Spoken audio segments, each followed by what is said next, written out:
ಶೀಘ್ರದಲ್ಲೇ ರಾಜ್ಯದಲ್ಲಿ ಬರ ಘೋಷಣೆ ಆಗುತ್ತಾ? ರಾಜ್ಯದ 102 ತಾಲೂಕುಗಳಲ್ಲಿ ಶೀಘ್ರದಲ್ಲೇ ಬರ ಘೋಷಣೆ ಮುಂದಿನ ಸಚಿವ ಸಂಪುಟದಲ್ಲಿ ಚರ್ಚಿಸಿ ನಿರ್ಧಾರ ಕೈಗೊಳ್ಳುವಂತಹ ಸಾಧ್ಯತೆಯಿದೆ.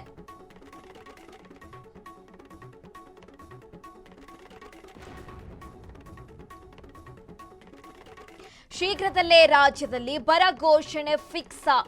ರಾಜ್ಯದ 102 ತಾಲೂಕುಗಳಲ್ಲಿ ಶೀಘ್ರದಲ್ಲೇ ಬರ ಘೋಷಣೆ ಮುಂದಿನ ಸಚಿವ ಸಂಪುಟದಲ್ಲಿ ಚರ್ಚೆ ಮಾಡಿ ನಿರ್ಧಾರ ಕೈಗೊಳ್ಳುವಂತಹ ಸಾಧ್ಯತೆಯಿದೆ.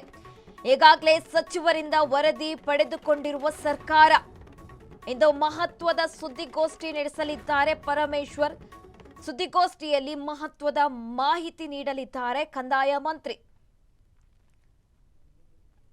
ಮುಂಗಾರು ಕೈಕೊಟ್ಟ ಹಿನ್ನೆಲೆ ಅನ್ನದಾತರು ಕಂಗಾಲಾಗಿರುವಂತಕ್ಕದ್ದು. ಈ ಹಿನ್ನೆಲೆ ಶೀಘ್ರದಲ್ಲಿ ರಾಜ್ಯದಲ್ಲಿ ಬರ ಘೋಷಣೆ ಆಗುತ್ತಾ ಅಂತ ಪ್ರಶ್ನೆಗಳು ಉದ್ಭವವಾಗ್ತಾ ಇದೆ. ರಾಜ್ಯದ 102 ತಾಲೂಕುಗಳಲ್ಲಿ ಶೀಘ್ರದಲ್ಲೇ ಬರ ಘೋಷಣೆ ಆಗುವಂತಹ ಸಾಧ್ಯತೆ ಇರುವಂತಕ್ಕದ್ದು. ಮುಂದಿನ ಸಚಿವ ಸಂಪುಟದಲ್ಲಿ ಚರ್ಚೆ ಮಾಡಿ ನಿರ್ಧಾರ ಕೈಗೊಳ್ಳುವಂತಹ ಸಾಧ್ಯತೆ ಇದೆ. ಈಗಾಗಲೇ ಸಚಿವರಿಂದ ವರದಿ ಪಡೆದುಕೊಂಡಿದೆ ಸರ್ಕಾರ. ಇವತ್ತು ಮಹತ್ವದ ಸುದ್ದಿಗೋಷ್ಠಿ ಹಮ್ಮಿಕೊಂಡಿದ್ದಾರೆ ಕಂದಾಯ ಮಂತ್ರಿ ಪರಮೇಶ್ವರ್.